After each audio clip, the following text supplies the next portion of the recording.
Kahit ganyan si Jack, napakabait na bata niya. Napakabait na anak, malambing, masunurin. Yun nga lang, sinungaling. Ganda ng build-up mo eh. Cherry! Sinungaling. Sinungaling dahil Ano ibig Is mo the sa delivery sinungaling? for me? Paano sinungaling? sinungaling na Ano anak address mo? para makagimik.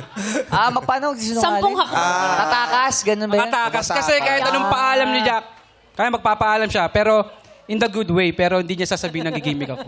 So, sinungaling niya sa magulang niya para maka... Pero hindi ba tayo lahat guilty doon nung kabataan natin? Tumatakas Di ba at some point talaga naman talaga ng etyo sa'yo ng dahilan sa gusto Sinungaling. natin makarampa. Makalaw. Babae, lalaki, bakla, tomboy. Parang Yes. ikaw ka-real. Being the... Mabait the to eh. pinaka... rito. Hindi mo ba na-experience na magsinungaling sa paalam? O, tumakas. Para lang may Ay! mapuntahang isang may lugar? isang maingay, sorry. Ito na po yung kakonsyaba ko, si DJ MOD.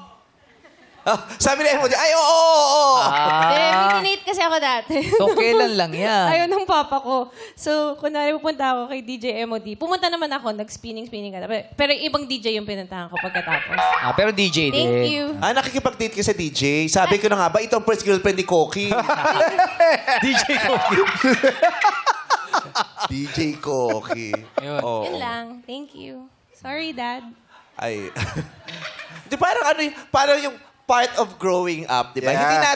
Hindi natin siya yung ine-encourage na dapat nagsisinungaling tayo sa mga magulang. We're just talking about the Nadaanan natin yun eh. Yung truth na at some point lahat tayo nagdaan Yes. nun, nakapagsinungaling tayo. Pero dapat yung mabababaw lang nakasinungalingan. di ba? Correct. Yun lang naman. Tama, Jack. Hindi naman siya yung sinungaling na hindi mapagkakatiwalaan. Kasi may ganung level ng sinungaling, yung sinungaling na hindi mo mapagkakatiwalaan. Siya, ganun ba siya? Opo. Yung sinungaling Hindi na po, hindi naman. Mapagkakatiwalaan pa rin po. Kumbaga, okay. play safe na sinungaling lang kasi gusto niyang gumimik. Okay. Pero sa mga magulang niya lang sinabi yun, hindi sa ka-date niya o Hindi, sa niligawan magulang niya? lang. Pag Okay. nahuli, Paano? amen. Pero pag di naman nahuli, dead Tuloy lang yan. Tuloy lang laban. Maamin naman. Tuloy lang. Nagsinungaling na ba siya sa'yo? Maraming beses na. Sinungaling din siya as a friend. Hindi, joke lang.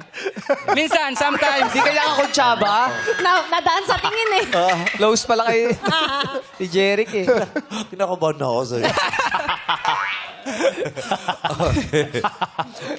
Pero mapagmahal na anak sa mga Mapagmahal na anak, kapatid. sobra. Tatlo sila magkakapelit siya yung bunso. Sobrang bait niya ni Jack. As in, Hindi, sobrang hindi mo kaaway mga kapatid mo. Hindi naman po.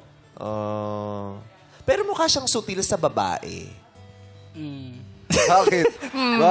Ganun Hindi, sorry, ginajudge ko siya sa vibe niya sa akin.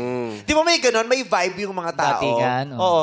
Totoo ba tama ba yung vibe na nararamdaman ko na parang sutil ka sa babae? Pero mabait ka sa bahay. Mabait ka sa mga barkada. Pero parang sutil ka nga sa babae. Paano pong sutil? Malandi ka nga, yung malandi, tapos parang hindi mo sila sineseryoso.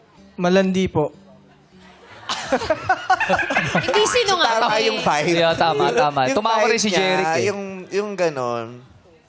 So, ayun. Pero, mapagmahal sa magulang. Importante Sa mga yung kapatid, pangmalolo. di ba? Oo. Family-oriented. Alin ang, kasi pareho yung may bearing eh. di ba? Yes. May bearing din naman, paano siya sa bahay? Correct. Di ba? So, kasi syempre, balang araw, kung sakasakali makakasama mo to sa bahay, gusto mo ba to yung mabuti sa